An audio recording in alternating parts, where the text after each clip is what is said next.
very different economics of the business when you're scaling in suburbia than in a highly dense urban city, right? It's actually a very different model. DoorDash is deciding to expand in a similar model, just in a different geography, as opposed to kind of doubling down and becoming more of a platform conglomerate in its core market. The strategy, as we've seen with DoorDash in the United States, they do need to then siege the urban environments, and that's going to take a lot more capital. DoorDash buying Wolt to expand in Europe, $8.1 billion deal.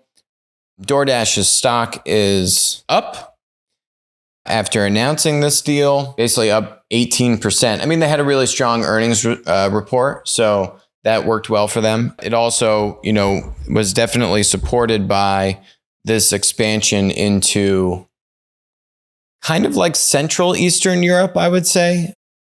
Let's look at the locations that Wolt has. So these are like the Nordics, Finland, it's really a company that started in Finland. So they got the Nordics, the Scandinavian countries, Finland, Sweden, Denmark. Then they got Japan, which DoorDash also has a presence in, Croatia, Hungary, Poland, and then Israel, Lithuania, Czech, Norway, right? Germany, they have 3 locations right at the bottom of the list, and they've got Greece and, but you don't see, for example, France or the UK or Spain, Italy, right? Kind of classical Western Europe, not really on here. What this reminds me of, here's what it reminds me of. We've talked about, we did a whole show covering DoorDash versus Uber Eats. How did DoorDash beat Uber Eats in terms of market share drastically over the past few years?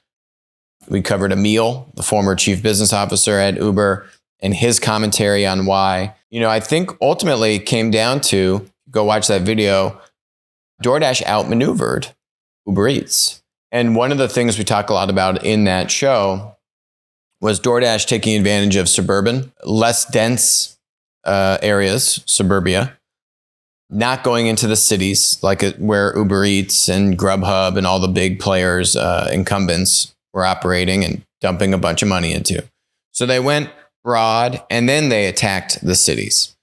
They bought Caviar, for example, from Square, and did other things to then siege the cities, but only after they'd gotten to a huge point of dominance and scale. This kind of rings similar to that strategy by going to, what do you call this? Central Europe, Eastern Europe, and then like Japan and Israel thrown in there. This was a good article, which I thought, this was from January of 21, when Wolt raised a little over $500 million. And it's an interview with the founder here. And, he talks a lot about their model. We started with an exclusive focus on the restaurant, as it's the biggest local service with an underlying high frequency use case. We quickly learned that the magical product market fit for bringing the restaurant online was to offer a quick and predictable delivery experience from restaurants that didn't used to be available for delivery. Kind of straightforward, right? That's food delivery marketplace. Okay, let's dig deeper. Their service lets them operate in very small cities with low income disparity, limited population density, and high labor costs.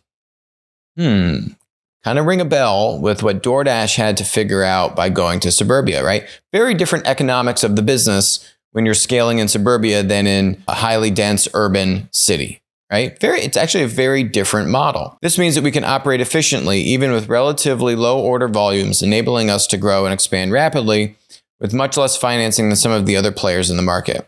We simply had no other choice than to do it this way, as we came from such a difficult home market in Finland. Let's pause there. I think that's one really important parallel between why DoorDash likes this company. And I think it harkens back to a lot of what they did very successfully in the United States. So that's point one. I think it was the Delivery Hero CEO threw some shade on the acquisition and said, we looked at the Wolt deal. We didn't like it. They operated in a few markets that we're in, and we are way bigger than them in those markets. But that kind of makes sense, right? That dovetails here with this commentary.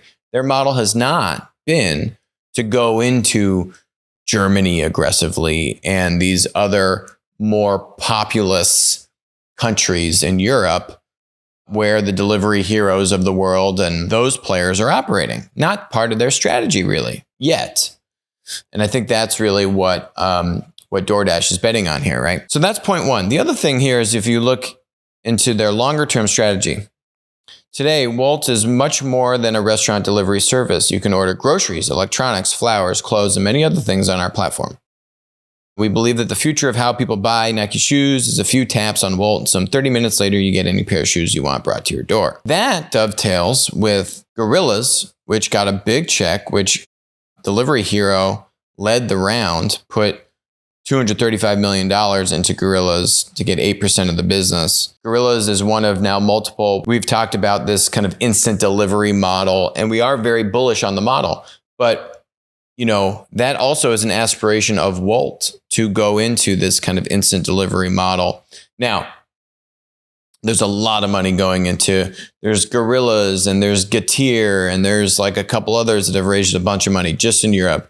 GoPuff is the big one in the United States. So there's a lot of stuff going on with this instant delivery market. But I think that's the other interesting aspect. You look at what Delivery Hero is doing and DoorDash trying to get a foothold in Europe in a couple interesting ways that I think hit on these strategic levers, going to these less dense, more suburban, lower income environments. Check one. Check two is to have a play with instant delivery. So honestly, on the surface of it, I was kind of skeptical. Why is DoorDash doing this play? Wasn't really seeing it. After doing more digging, I've actually become more optimistic and kind of, you know, can see where these guys are coming from. And to close out the strategy, as we've seen with DoorDash in the United States, they do need to then siege the urban environments, and that's going to take a lot more capital. And so I would see this as actually the beginning. I would see DoorDash needing to pump more money in, for example, to go and buy, like, what's the caviar of Europe? You know, what are some smaller players that could be rolled up that have a presence in the urban environment as you build out suburbia, right? Keep suburbia growing, but then they do need to take the fight into the urban environment and go on the turf of Delivery Hero and others. So that'll be interesting to see. But I do see that. Last thought on this is, you know, another thing that could have been interesting for DoorDash to buy, a little bit more expensive though, would have been Lyft.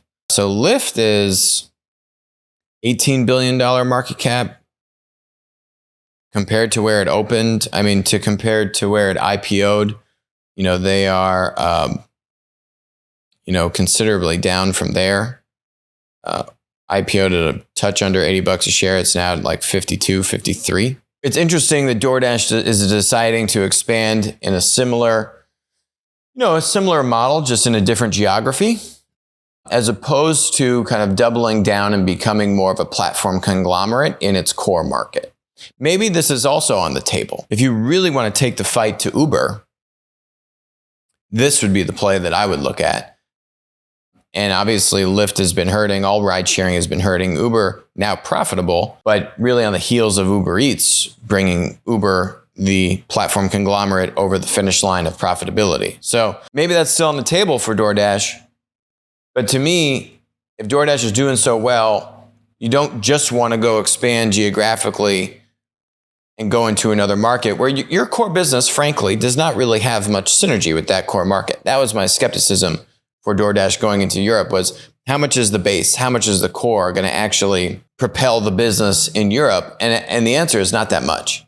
I think strategically it makes sense, and it's something that DoorDash likes. And DoorDash can put more money into this and help them expand and take the fight into, you know, as I've talked about. But beyond that, there's really not too much synergy, operational expertise, that kind of stuff. Yeah, okay.